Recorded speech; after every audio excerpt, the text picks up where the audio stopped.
Bonsoir mes bien-aimés dans le Christ, je vous salue encore dans le nom de notre Seigneur Jésus-Christ et je vous accueille encore à nous suivre l'ambassade évangélique. Nous avons un message très important pour vous et c'est comme une question en fait. Nous sommes en train de demander si vous êtes déjà senti coupable un jour et si vous avez au moins appris que l'humanité est de nature pécheresse et si vous avez au moins expérimenter la véracité qui se trouve dans cette déclaration.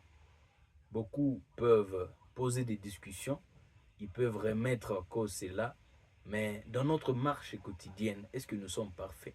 La réponse est non. Nous tombons toujours dans des iniquités et cela nous donne de nous sentir coupables. Nous nous demandons si vraiment nous sommes pardonnés devant Dieu et si un jour nous aurons cette grâce-là de demeurer avec lui pour l'éternité. Et cela nous tracasse, cela nous dérange tous les jours, alors que c'est une question déjà résolue. Beaucoup de gens se disent non, je pourrais être baptisé pour ôter cette nature pécheresse. Mais on te dit encore, tu dois faire des efforts parce que ce jour-là, tes œuvres compteront. Waouh, c'est vraiment drôle. Mais nous allons apprendre quelque chose aujourd'hui, quelque chose qui pourra changer notre manière de voir les choses. Et cette chose-là, la première vérité que nous savons tous, nous sommes tous pécheurs. Personne ne peut se dire parfait. Romains 3,23 nous dit, car tous ont péché et se privé de la gloire de Dieu. Donc c'est le péché qui nous prive de la gloire de Dieu parce que nous avons péché. Si nous n'avions pas péché, nous ne serions pas privés de cette gloire. Parce que dans Adam, nous avons participé à ces péchés originels. Et quand, avant même que nous ne posions un acte mauvais, nous sommes déjà déclarés pécheurs. Et dans notre quotidien, alors, au fur et à mesure qu'on grandit, alors c'est comme si nous étions plus sollicités au mal. Et à cause de cela, nous n'avons plus d'espoir.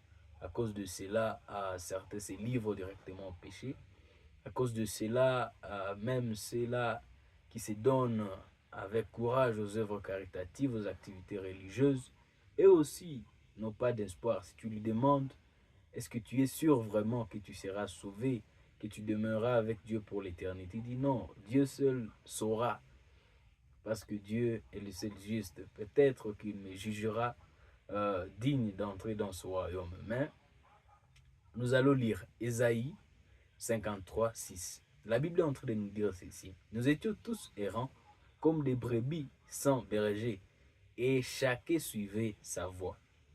Et il a fait retomber sur lui nos iniquités à nous tous. Toutes nos iniquités, les iniquités de tous, il a fait retomber sur qui? Sur lui.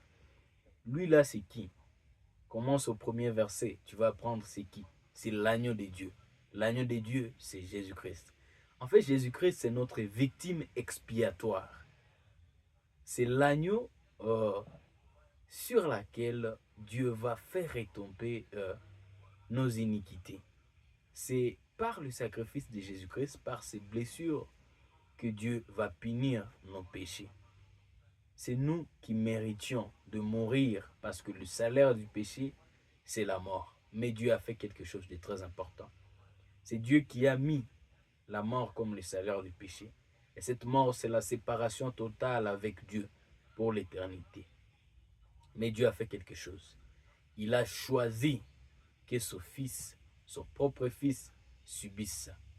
À d'autres termes, Dieu, dans la condition de la chair, a choisi de prendre la peine de notre culpabilité. Et oui, il l'a pris. Et ce sacrifice a été trouvé parfait. Et à cause de ce sacrifice, Dieu a dit, je ne punirai plus ces gens. Ces gens ne seront plus séparés de moi. Tous errant, chacun dans sa voie. Et aujourd'hui, beaucoup de gens sont encore en train d'errer. Ils ont appris que Jésus-Christ a tout payé, mais ils ont refusé. Ils ont dit non, nous devons aussi faire, nous devons aussi imiter le Christ. Le Christ n'est pas venu pour que vous l'imitiez. Comment vous pouvez imiter Dieu? Non, vous ne pouvez même pas y arriver.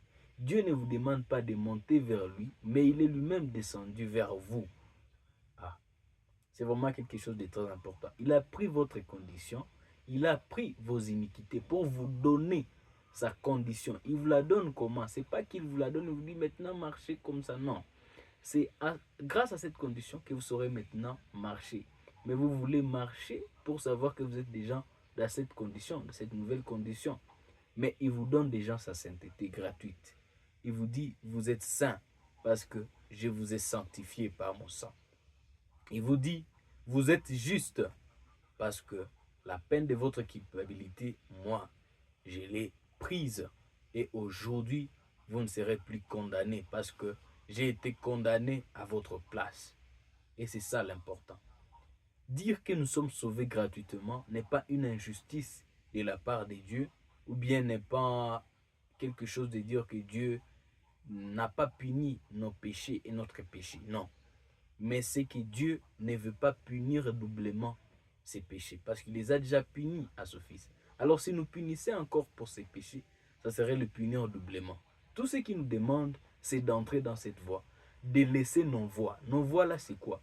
C'est nos manières de faire, nos efforts que nous poussons chaque jour, en pensant que c'est par elles qu'un jour nous verrons Dieu, qu'un jour nous hériterons de la vie éternelle. Nous n'hériterons pas comme dans le futur, mais elle est déjà présente, cette vie. Et cette vie, c'est Jésus-Christ. Accepte que la mort de Jésus-Christ a été le prix pour tes péchés et pour ton péché. Et sa résurrection t'a apporté une nouvelle condition, une nouvelle nature. Aujourd'hui, c'est aujourd'hui que tu entres dans des iniquités. Mais le pardon de Dieu a précédé tout cela. Il a vu tout ça d'avance et les a pardonnés. Dans toutes les temporalités, soit passé, présent, futur, tout cela, il a pardonné. Parce que l'Éternel Dieu a voulu que tu demeures avec lui pour l'éternité. Il a voulu que tu saches que c'est un Dieu d'amour, un Dieu de miséricorde, et Dieu qui ne laisse pas impunis les péchés. Et tes péchés, il y a quelqu'un qui a subi les prix. Alors toi, tu n'auras plus le salaire du péché, parce que quelqu'un a pris ses salaires. Toi, tu auras le don gratuit, qui est la vie éternelle. Alors, ne sois plus coupable. Ne passe pas qu'à cause de cette condition, tu n'es pas digne d'être utilisé par Dieu. Tu n'es pas digne d'être appelé enfant de Dieu. Non, tu l'es. Tu es juste. Tu es saint. Tu es irréprochable en Jésus-Christ. Crois en cela. Puisse Dieu te bénir et puisse Dieu te révéler davantage la profondeur de ces messages.